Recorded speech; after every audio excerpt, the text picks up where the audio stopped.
We're explaining how to run a query in Microsoft Access. There are several ways to do this, depending on what you want to achieve. 1. Opening a query in Design View. First, open your Access database. Then navigate to the navigation pane. That's the list of tables, queries, and other objects on the left side of the screen. Find the query you want to run. Double-click it. This will open the query in Design View, showing you the underlying SQL code, though you don't need to understand SQL to run it. To actually see the results, click the Run button. It usually looks like an exclamation mark. The results will appear in a datasheet view. You can then close the datasheet and return to Design View without affecting the query itself. 2. Running a query. Directly from the navigation pane. This is even simpler. Instead of double-clicking the query to open it in Design View, just right-click the query in the navigation pane and select Run. Access executes the query immediately, displaying the results in a datasheet. You don't see the underlying SQL code this way. This method is perfect for queries you already know work correctly. 3. Running a query from the Query Design tab. After designing or modifying a query, you'll likely be in Design View.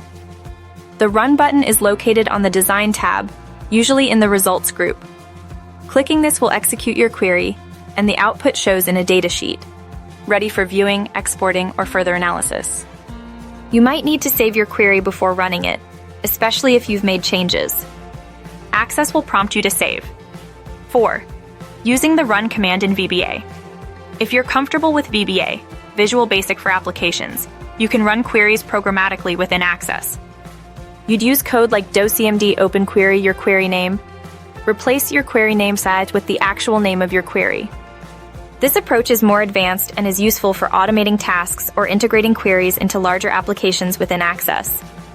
This allows more complex control over when and how the query executes. 5. Understanding query results. After running a query, the results are displayed in a datasheet. This datasheet acts like a table, allowing you to view, sort, filter, and even export the data to other formats like Excel or text files. You can navigate the datasheet using the scroll bars, and the data is typically updated in real time, reflecting any changes made to the underlying data source. Use the features in the datasheet to manipulate your query's output for better understanding. Remember to save your queries after making any changes, before running them to ensure your changes are included in the results. The method you choose depends on your level of comfort with Access and the specifics of your task.